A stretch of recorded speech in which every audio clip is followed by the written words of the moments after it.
It's super common to us as stepmoms to feel like you're not taken seriously as a parent. And it's really common as a stepmom to feel like nobody pays attention to you, or that you've been volunteered for all of these responsibilities that you didn't sign up for. Where would you take your life if you knew you could not fail? I get it. As a stepmom, mom, and entrepreneur, sometimes it can feel like what everyone else expects of you versus what you dream about for yourself are on opposite ends of the spectrum. As a woman, you're taught from a very young age what society thinks you're worth based on how you look, how you behave, and how much money you're allowed to bring in. But I'm here to show you that you can be the woman who has it all, and not just on the outside. I'm Brittany Lynch, and you are the queen of your castle. Hello, hello, hello. Welcome to another episode of the Queen of Your Castle podcast. I am your host, Brittany Lynch, and I hope that life has been treating you very well. I hope that your world feels like it's beginning to return to normal post-COVID. I know here in Alberta, our schools are back in for September. So my husband just took my stepson back to school shopping. And this is the first year, I think, that my stepson cared enough about which clothes he got. And he actually went with my husband to pick out his outfits. So he's going into middle school, turning 13 right away. He just dyed his hair a little bit darker. And man, what a wild ride that it's been. He's getting so big and grown up, and he's changed so much since I first met him. I mean, we all have. Our whole family has. It's really pretty incredible to think back and realize how far we've come individually and as a whole.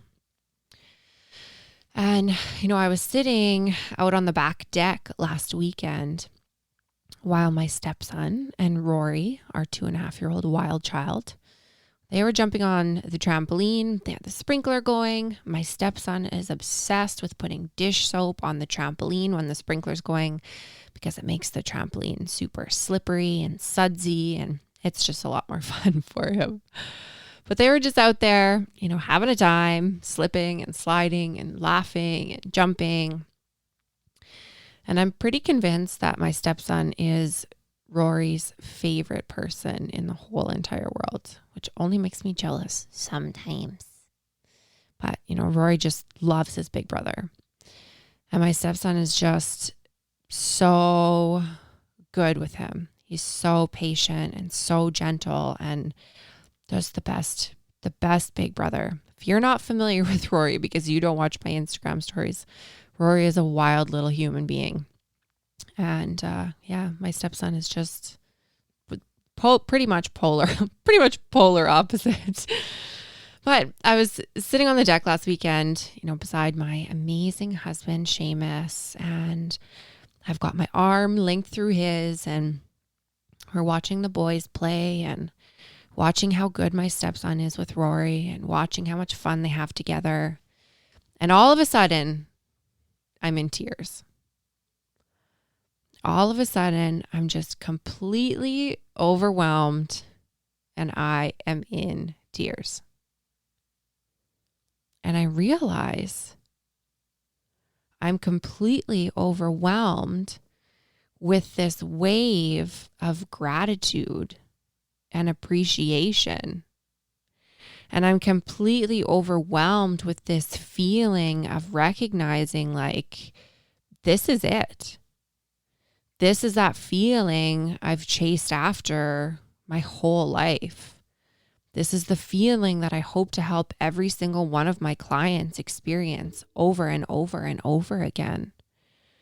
This is the feeling of just complete and total presence, of being so in the moment that the only thing that exists is what's in front of you. This is it. Like, this is so it. And the more I've trained my mind, the more often I realize that I spend a lot more and more time in moments of presence. And what I mean by that is that I spend less time in my head replaying memories from the past, and I spend less time in my mind predicting or planning or imagining what the future might look like. I spend less time in these thought spirals down the rabbit hole with our good friend Gina. And as a result, I spend more time focusing my energy and my attention and emotions and thoughts on what is real, on what is true, on what is there in that moment. Recognizing when you're present is a really funny thing. At least it is for me. If you've ever experienced moments like these before, then this analogy may or may not be how you feel. Let me know. We can chat about it. But the way it feels to me is like that moment right before you fall asleep, when you just feel totally relaxed and safe and warm and you do not have a care in the world. But the second you realize that you're just about to fall asleep, the second that you have enough awareness to recognize that you're drifting off, you sort of snap yourself out of it, right? And you wake yourself up and you're alert again. You're like, damn it. Why am I awake again? But this is how it feels to me when I'm in presence. It's like when I'm in there, I'm in that fluffy cloud where life feels perfect. But the second I realize I'm in there, I snap myself out of it. And then I'm like, damn it. Like, I want to go back in there. Put me back in there. But as soon as I realize I'm being present, I'm not present anymore because I'm thinking about being present. Anyway, so why on earth am I talking about this? And what the heck does it have to do with you as a stepmom? Like, hey, my stepkids wish I was never born, and my partner's ex has a voodoo doll of me in their basement, and my in-laws are still showcasing a photo from my partner's first wedding on their mantle. So why are you filling my head with this nonsense about falling asleep in clouds and snapping out of it?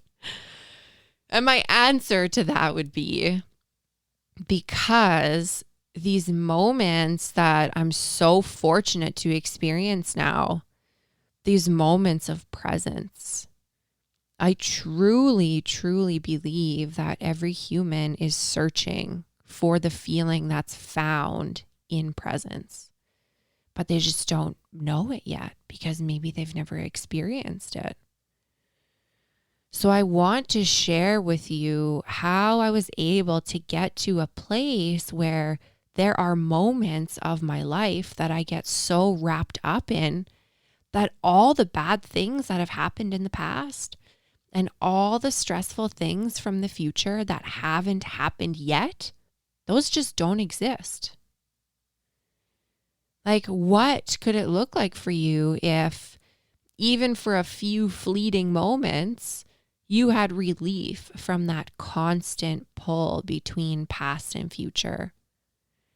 What would it feel like for you if, for even a few fleeting moments, your mind was free of that nonsense that the ex said and that nonsense that the kids said and that memory of the time that your spouse didn't stand up for you?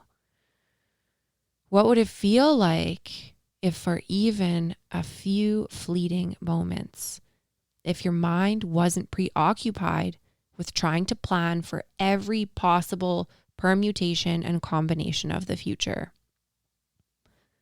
Well, spoiler alert, it feels really bloody good, like really, really effing good. So to get to this point where I find myself overcome with gratitude to the point that I find myself in tears, it's obviously taken a lot of work. Like, ask anyone who knew me in high school or my early 20s, or even moments in not very distant past, it's incredible to look back. It's incredible to look back and realize that that's how I used to live my life. It's incredible to look back and realize the things that used to occupy my mind all of the time. So to get to this point has been so worth it. But there's been a lot of work involved. And part of that work has been to answer this question, this repeating, pivotal pillar question that my life pretty much centers around now. And that question is, who would I be if I already had what I wanted? So in other words, so many people work from this place of like, if I had a little more time, then I could fit my spouse in more often, and then our relationship could be better. Or they say, well, if I had a little more money, then I could hire someone to help out around the house, and then I wouldn't be so stressed and burnt out. I was first introduced to this concept by my mentor, Jim Fortin, and he said that this place of people saying, if I had a little more of this, then I could do a little more of that, and then I would have what I wanted, right? If I had a little more of this, then I could do a little more of that, and then I would get a little bit more of what I wanted. Then I could finally have it. Then I could finally do the things that I wanted. Then I could finally have the life I wanted to have. But something I've noticed to be true, the reason that we are in these sticky situations in the first place is because we keep waiting for more time or more money or more energy to just show up. We're waiting for those things to drop on our doorstep before we let ourselves push forward. And if you're like 99% of people on this planet, then you probably have some big limiting beliefs yourself, and you're probably completely unaware of them. If you're like most stepmoms, then you've probably said something along the lines of, well, if I had more time, then I could spend it with my stepkids, and then we'd be able to bond. Or if I had a little more money, then I'd finally book that trip that my spouse and I have been talking about for years. And then we'd be able to bring our relationship back to where it was a couple of years ago, or a few years ago, or 10 years ago, right? Or if I had a little more patience, then I'd be able to tolerate my stepkids.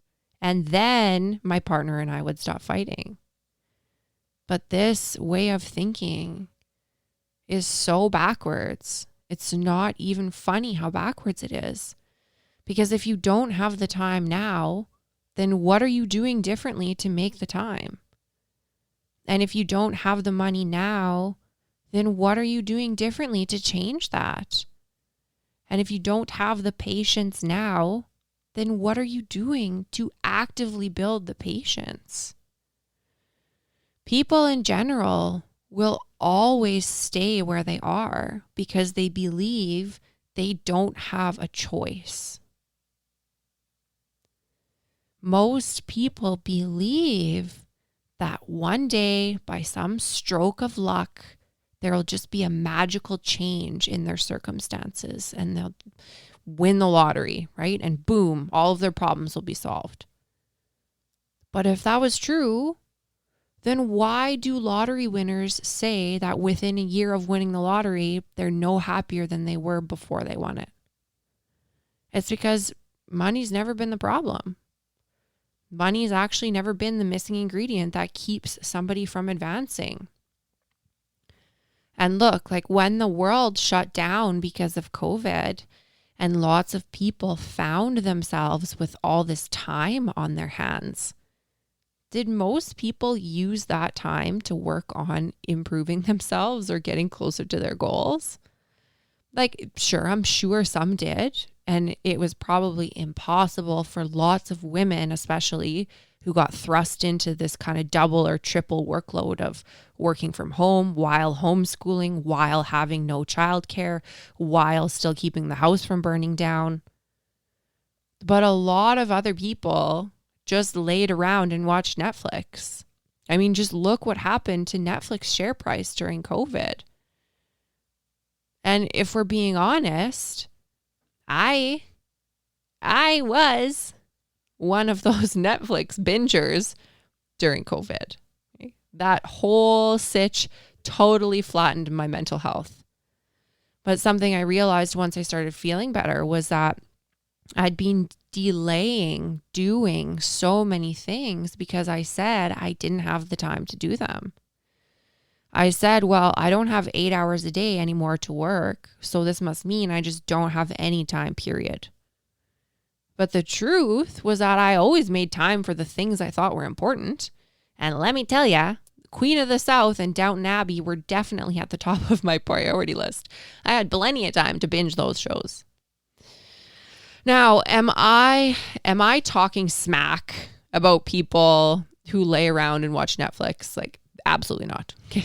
If I had my dream life, I would probably spend 6 months laying on the couch watching Netflix. Probably not that much, but this isn't a laying around watching Netflix judging hour. But what I am challenging is this lie that a lot of people tell themselves. This lie that I don't have the time to do this thing that I want to do. I don't have the time to make my life better. So I'm just going to mope about and complain about not having the time while I throw on another episode. Because if you really want something, you'll make it happen.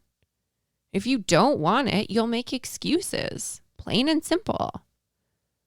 And not having enough time and not having enough money and not having enough energy, those are excuses. Now, I also realize that this can get really complicated when you're a stepmom. Because if you're anything like me, and if you're anything like so many other stepmoms that I've met, then you may find that you've wound up in this place where you feel like, or you believe that you don't have any choices, that you don't have a choice.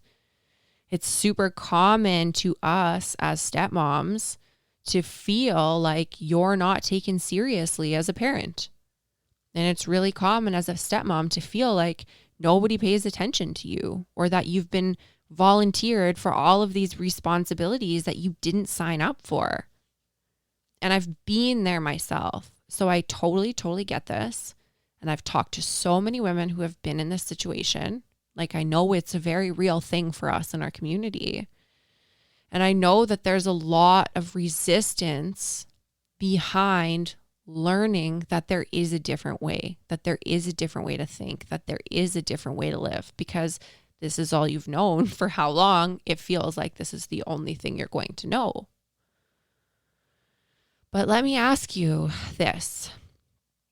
If you don't believe that you have any choices now, if you don't believe that you have enough time or enough money or enough energy now, then maybe ask yourself how long you've been using those same excuses in the past to keep you from going after what you want in the future or in this moment.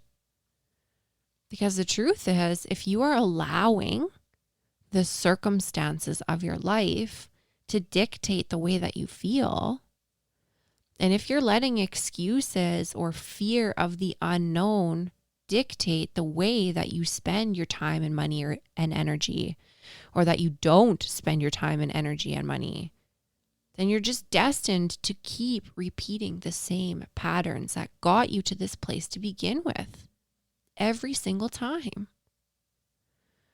So where I teach my clients to work from, which is where multiple of my mentors have taught me to work from, which has been instrumental in transforming my life, always comes back to that pivotal question that I mentioned at the beginning of the episode. Who would I be if I already had what I wanted? In other words, what kind of person would I be so that I just would automatically do what I needed to do in order to have the results that I wanted to have? And you'll notice that this is the complete opposite of where most people work from. Instead of, if I had a little more time, then I could hang out with my stepson more often and then I could be happy as a stepmom. Instead of that, it becomes, if I already was a happy stepmom, what would I be doing? If I already was healthy physically, mentally, and emotionally, what would I be doing? If I already was bonded with my stepson, what would I be doing? What kind of person would I be? So the result comes after you commit to being the person who gets the result, rather than choosing to commit to the excuse as the reason that you can't have the result. And so leading up to the point where I was sitting on my deck, arm in arm with my amazing husband, who I love to the ends of the earth and back again, and I'm in tears at the beautiful life that we have literally walked through hellfire to create. I'd already been embodying the person who has the life that I had before I had this life. I'd already been embodying that person for a very significant amount of time. I was that person before I saw the results. The results came after I chose to be the person. So it kept coming back to this question. I kept saying to myself, who do I have to be and what do I have to do in order to have the life of my dreams? And so there came the 5 a.m. wake-ups, and there came the decision to stop drinking alcohol, and there came the dedication to daily mindfulness practices, and there came the commitment to continue working with mentors who could show me the way and show me what they did, how they embodied the person that they wanted to be. And before I knew it, my reality started to match what I was envisioning for my dream life. Before I knew it, practicing yoga when the sun came up just became part of who I was. Before I knew it, my husband and I started looking at houses on beaches because I was being the person, being the wife, being the stepmom, being the business owner. Because I was being the person who is committed to the result rather than to the excuses. And trust me, I had a lot of excuses when I started this. I became the person who chose to see the possibilities instead of the limitations. So think of it this way. Someone who's a marathon runner, someone who crosses the finish line of a marathon, that person has decided that they're a marathon runner in their mind long before they get to the finish line. Where do you think the phrase, she's made her mind up, she's made up her mind, where do you think that phrase came from? Long before a marathon runner puts on their bib, they've asked themselves, who do I have to be and what do I have to do in order to be the person who finishes a marathon? They don't say, well, if I had a little more time, then I could train 6 days a week and then I could run a marathon. They don't say, well, if the weather was better, then I could train and then I would be ready for a marathon. No way, right? They say, I'm a marathon runner. Therefore, I train 6 days a week, rain or shine, because this is who I am. So I want to end off by asking you a question. If you already had your happily ever after, if you already had your moments on the deck with your spouse where the tears filling your eyes were from pure joy and gratitude and appreciation and presence, if you already woke up every morning with the thought of yeah, this is what life's all about. This is why I was put on this earth. And you already went to bed every night with the thought of I'm the luckiest freaking person in the world to live the life that I live. Who would you be? I hope this episode got your wheels turning and showed you just how powerful you are. I would invite you to take 30 seconds and tap subscribe to this podcast. When you subscribe to the podcast, then rest assured you will never miss an episode. And in no time, spinning your wheels will be a thing of the past. Thank you for listening and subscribing. And if you enjoyed this episode, it would mean the absolute world to me if after you subscribed, you jumped on over and left me a 5-star review, and better yet, a written review. I am on a mission to let every mom and stepmom know that you can create the life of your dreams. And I need your help to change the world. The world needs us. Thank you so much for subscribing and leaving me a 5-star review. I will see you next week, same time, same place.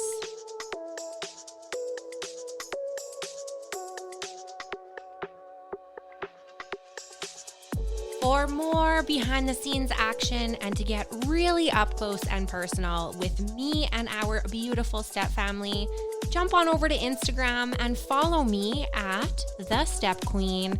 Don't be shy, send me a DM, tag me in your posts, tag me in your stories, let me know what you're up to and what about the podcast has been blowing your mind.